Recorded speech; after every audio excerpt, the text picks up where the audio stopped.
Okay, continuing. Here we go.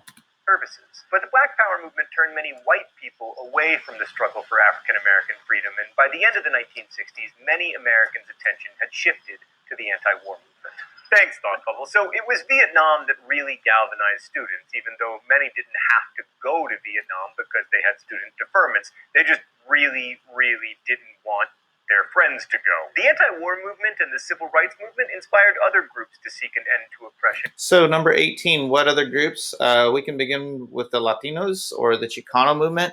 And this is a movement for Latino rights, but also for labor rights. It's very focused on workers and worker rights. Like Latinos organized to celebrate their heritage and end discrimination. Latino activism was like Black Power, but much more explicitly linked to labor justice, especially the strike efforts led by Cesar Chavez. Let's not forget, if we say Cesar Chavez, we also need to say Dolores Huerta and the Filipino farm workers who all took part in that. So it was all of them together that really were successful in pushing for labor rights for farmers in California especially. Chavez and the United Farm Workers. The American Indian Movement, founded in 1960. Another group inspired, looking at 18 still, is the American Indian Movement, or AIM.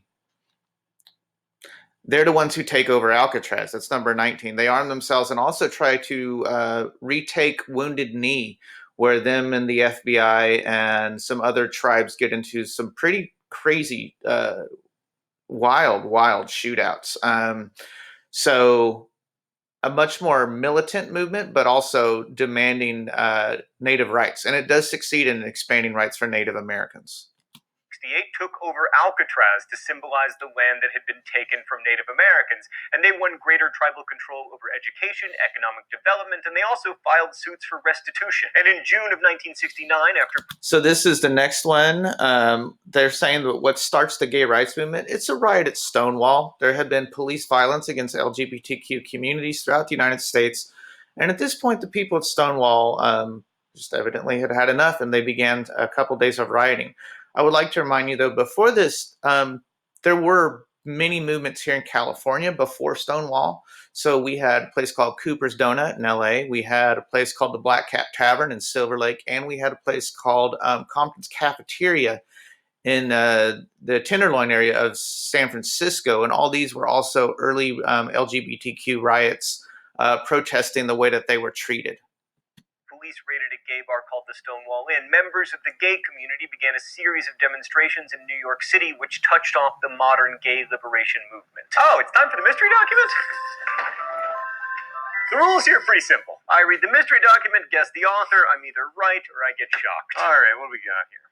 If the Bill of Rights contains no guarantee that a citizen shall be secure against lethal poisons distributed either by private individuals or by public officials, I already know it. It is surely only because of our forefathers, despite their considerable wisdom and foresight, could conceive of no such problem. Rachel Carson, Silent Spring. Yes, I am on such a roll. Silent Spring was a massively important book because it was the first time that anyone really described all of the... So, Silent Spring is the book by Rachel Carson. This is number 21. And this is the beginning of the environmental movement, where we start to notice that fertilizers and pesticides are killing our environment and ourselves. It's a very powerful book. And the title means that we'll have a silent spring because basically the birds will be dead, so they won't be singing in spring anymore. And this was actually happening because a lot of the pesticides were damaging bird eggs and having them crack open early so that the birds were not able to live, to be fully grown. Astonishingly poisonous things we were putting into the air and the ground and the water. Fortunately, that's all been straightened out now, and everything that we do and make as human beings is now sustainable. What's that? Oh, God. The environmental movement gained huge bipartisan support, and it resulted in important legislation during the Nixon era, including the Clean Air and Water Acts and the Endangered Species Act. And yes, I said that environmental... Yes, under Nixon, we begin to have a lot of environmental legislation. Clean Air and Water Acts, Endangered Species Act, all these happened under the Nixon administration. Usually we only remember him for Watergate, but there are many other things, like, for example, these are good. I like clean air and clean water. And then also this one helps protect endangered species.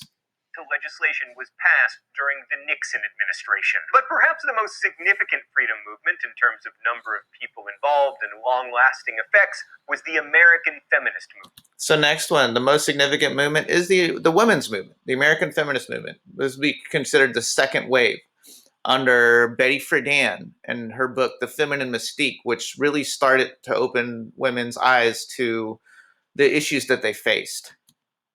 This is usually said to have begun with the publication of Betty Friedan's book, The Feminine Mystique, which set out to describe, quote, the problem that has no name.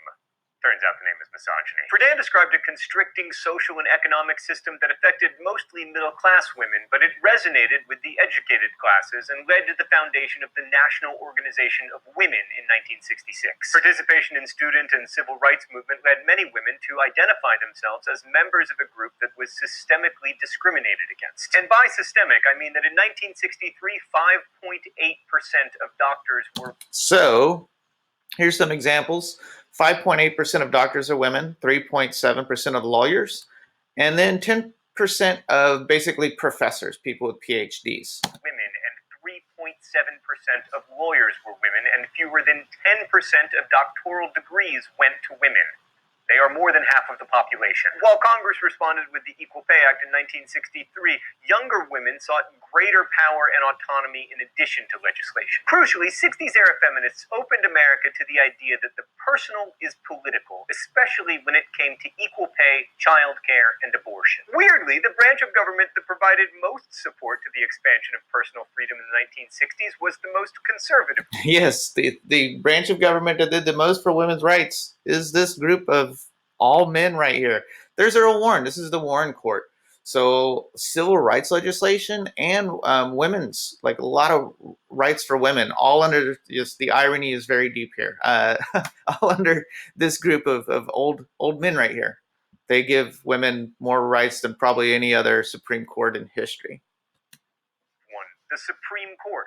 The Warren Court handed down so many decisions expanding civil rights that the era has sometimes been called a rights revolution. The Warren Court expanded the protections of free speech and assembly under the First Amendment and freedom of the press in the New York Times versus Sullivan decision. It struck down a law, Loving versus Virginia. The Warren Court allows people to marry different races, banning interracial marriage in the most appropriately named case ever, Loving versus Virginia. And although this would become a lightning rod for many conservatives, Supreme Court decisions greatly expanded the protections of people accused of crimes. Gideon versus Wainwright secured the right to an attorney. Mapp versus Ohio established the exclusionary rule under the Fourth Amendment. And Miranda versus Arizona provided fodder for Channing Tatum in his great movie 21 Jump Street, ensuring that he would always have to say to every perp, "You have the right to remain silent, but you can't silence my heart, Channing Tatum.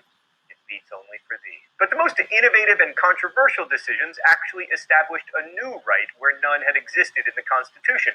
Griswold versus Connecticut dealt with contraception, and Roe v. Wade guaranteed a woman's... So you also have contraception rights and abortion rights, although this happens under a different Chief Justice.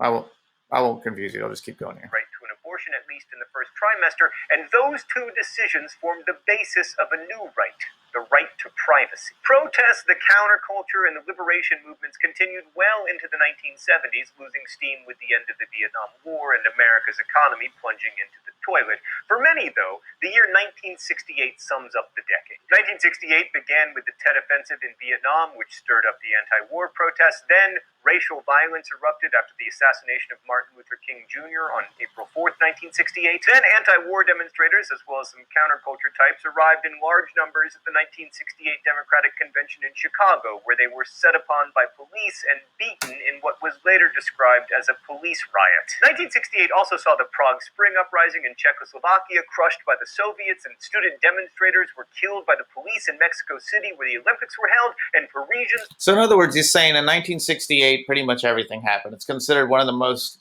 crazy years, although 2020 has been quite wild so far. In 68, you have the assassination of multiple leaders, Robert Kennedy, King. You have the Tet Offensive. We're losing the Vietnam War. There's people being killed in the streets of Mexico City. There's anti-communist protests in Czechoslovakia and Hungary where Soviet tanks come in and kill people. Everywhere there's unrest in 1968. Students took to the streets in widespread protests against, France. All this unrest scared a lot of people who ended up voting for Richard Nixon and his promises to return to law and order. Ultimately, like any decade or arbitrary historical age. So in the end, we vote for Richard Nixon because he promises to make things normal again. The 60s defies easy categorization. Yes, there were hippies and liberation movements, but there were also reactions to those movements. On this one, I'm just going to leave it up to Eric Foner to summarize the decade's legacy. The 1960s made possible the entrance of numerous members of racial minorities into the mainstream of American life while leaving unsolved the problem of urban poverty. It set in motion a transformation of the status of women. It changed what Americans expected from their government, from clean air and water to medical coverage in old age. And at the same time, it undermined confidence in national leaders. Relations between young and old, men and women, and white and non-white, along with every institution in society, changed as a result. But there's one last thing I want to emphasize. All of this wasn't really the result of like a radical revolution. It was the result of a process that had been going on for decades. I mean, arguably a... All right.